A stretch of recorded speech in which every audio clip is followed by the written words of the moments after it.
नमस्कार दोस्तों, मैं हूं Rajeev Saini, international business trainer and motivational speaker. दोस्तों, आज मैं आप सब लोगों का स्वागत करता हूं आपके अपने YouTube चैनल आ ग्लोबल एक्सपोर्ट में, जहां पर हम इंपोर्ट एक्सपोर्ट की नॉलेज को क्रिटिकल नहीं सिंपल बनाते हैं। तो दोस्तों, आज का टॉपिक मैं लेके आया हूं आप लोगों के लिए, स्पेशली टाइप ऑफ कंपनीज। कुछ मेरे व्यूवर्स ने कमेंट करके ये पूछा है कि सर, हम एक्सपोर्टर स्टार्ट करना चाहते हैं या कोई भी बिजनेस स्टार्ट करना चाहते हैं, तो किस टाइप की कंपनी हमें ओपन करनी चाहिए और किस किस टाइप की कंपनीज इंडिया में स्टार्टअप के लिए होती हैं। तो दोस्तों, चलिए वीडियो शुरू करने से पहले मैं आप लोगों से रिक्वेस्ट करूंगा, मेरे चैनल को सब्सक्राइब कीजिए, वीडियो को लाइक कीजिए और अपने दोस्तों में उसको शेयर कीजिए, ताकि किसी न किसी के लिए ये एक ऐसा बन जाए कि वो अपना बिजनेस चालू कर सके, या किसी का ऐसा माइंड क्लिक हो जाए, या किसी का माइंड इग्नाइट हो जाए जो कि कोई एक्सपोर्ट करना चालू कर दे और इंडिया का इकोनॉमी बूस्ट हो, फॉरेन करेंसी अपने कंट्री में आए।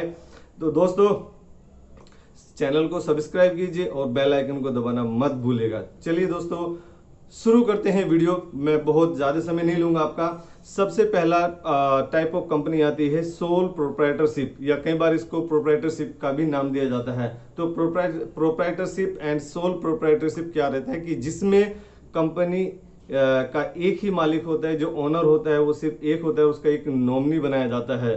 तो उसमें कंपनी के ऊपर लायबिलिटी बहुत कम होती है, उसके गवर्नमेंट की कंप्लायंस बहुत कम होती है, और उसमें टैक्सेशन बिल्कुल सिंपल रहता है, जैसे नॉर्मली इनकम टैक्स रहता है। जस्ट ऐसे ही जीएसटी फाइलिंग करना रहता है। नॉर्मली आप मंथली भी उसका फ्रीक्वेंसी रख सकते हैं और क्वार्टरली भी उसका फ्रीक्वेंसी रखते हैं। उसमें बहुत ज़्यादा इंटरेस्ट, ये टैक्सेस के नॉर्म्स बहुत सिंपल है बाकी कंपनीज के कंपैरिजन में। फिर उसके बाद एक नया कंपनी इंट्रोड्यूस हुआ है, ओपीसी, 1% कंपनी। फॉर एग्जांपल, अगर आप अकेले ही कोई बिजनेस चालू करना चाहते हैं, कोई स्टार्टअप करना चाहते हैं, लेकिन आप अकेले हैं और कोई उसमें और डायरेक्टर नहीं है, या किसी को आप पार्टनर बनाना नहीं चाहते हैं, या आपके पास कोई पार्टनर नहीं है, तो गवर्नमेंट ऑफ इंडिया ने आपके लिए इंट्रोड्यूस किया है ओपीसी, 1% कंपनी।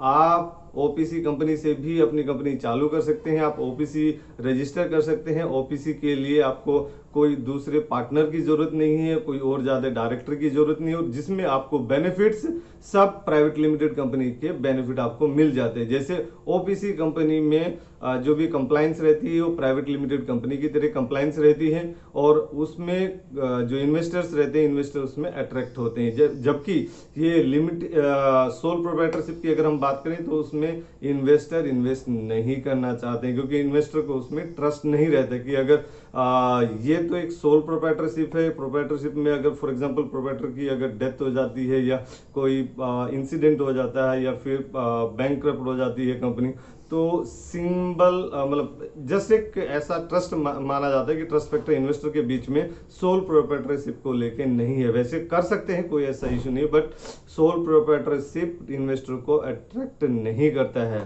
तो 1% कंपनी में भी सबसे अच्छा फायदा, वैसे इसके लिए मैं अलग से एक वीडियो बनाऊंगा, 1% कंपनी की बेनिफिट क्या है।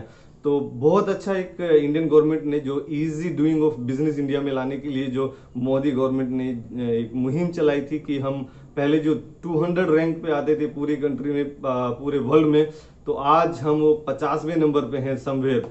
तो अभी भी और डिजिटलाइजेशन इंडिया में हो रहा है। पहले क्या होता था, कोई भी आपको डॉक्यूमेंट बनाना है तो इस डीलर को आप पैसे दो, उसको पैसे दो, तो ये सब बहुत ज्यादा थोड़ा सा क्रिटिकल था इंडिया में डॉक्यूमेंटेशन पॉइंट ऑफ व्यू, और गवर्नमेंट का थोड़ा सा नहीं लोग काम करना चाहते थे। लेकिन अभी इजी डूइंग ऑफ बिजनेसमैन के लिए इजी बनता जा रहा है हमारा इंडिया।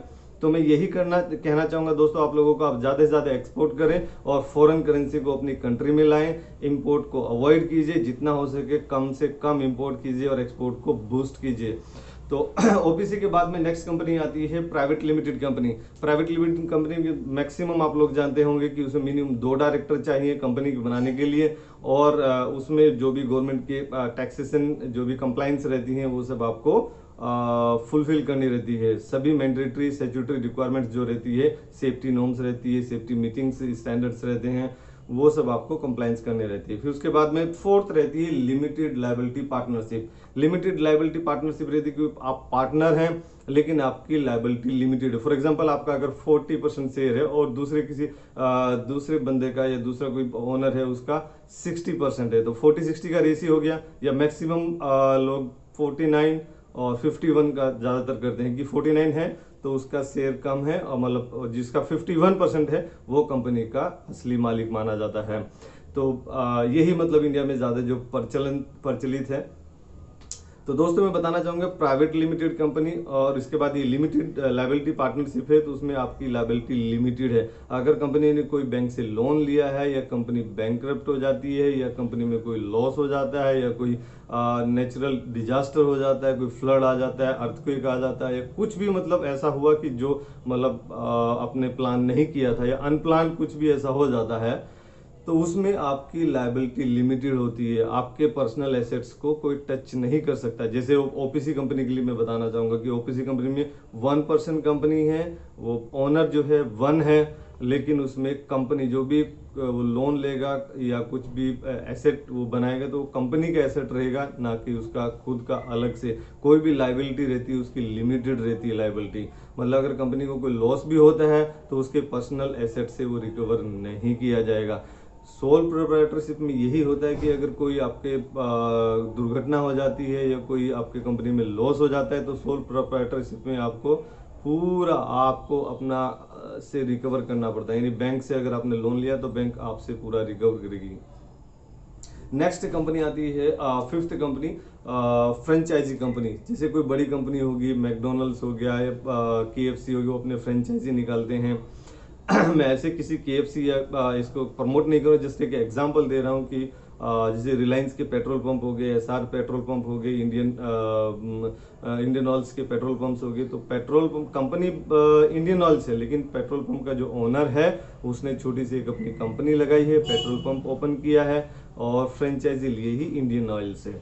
तो इसी तरह से मैं बताना चाहूँगा बेसिकली 5 टाइप की कंपनी रहती है। अगर आप स्टार्टअप हैं, आप अपनी कंपनी चालू करना चाहते हैं, तो ये बेसिकली 5 टाइप की कंपनी है। और बिल्कुल अगर आप फ्रेशर हैं, ब्लैंक माइंड है और आपको कुछ भी नहीं आइडिया है इसके बारे में, तो सर मैं आपसे रिक्वेस्ट करूँगा कि आप सोल प्रोप्राइटरशिप से आप पहले चालू कीजिए कि उसमें टैक्सेशन सिंपल है, ऐसा कोई इशू नहीं है उसमें कोई इशू नहीं है सर, आप उसमें चालू कर सकते हैं। और धीरे धीरे जैसे आपका बिजनेस एक्सपेंड होता है तो आप उसको प्राइवेट लिमिटेड कंपनी में भी कन्वर्ट कर सकते हैं। तो दोस्तों मैं यही चाहूँगा कि आप ज़्यादा से ज़्यादा एक्सपोर्ट करें, इंपोर्ट को कम करें। और आज से 1000 साल पहले जो इंडिया का हम बोला जाता था सोने की चिड़िया, हम फिर से वही सोने की चिड़िया इंडिया को लोगों के मुंह से बुलवाएं। जो वर्ल्ड में बोला जाता था कि इंडिया के पास बहुत गोल्ड है, इंडिया के पास में बहुत मिनरल्स हैं, तो वही जो सब लोग लूट के ले गए बाहर वाले, तो वो मैं चाहूँगा कि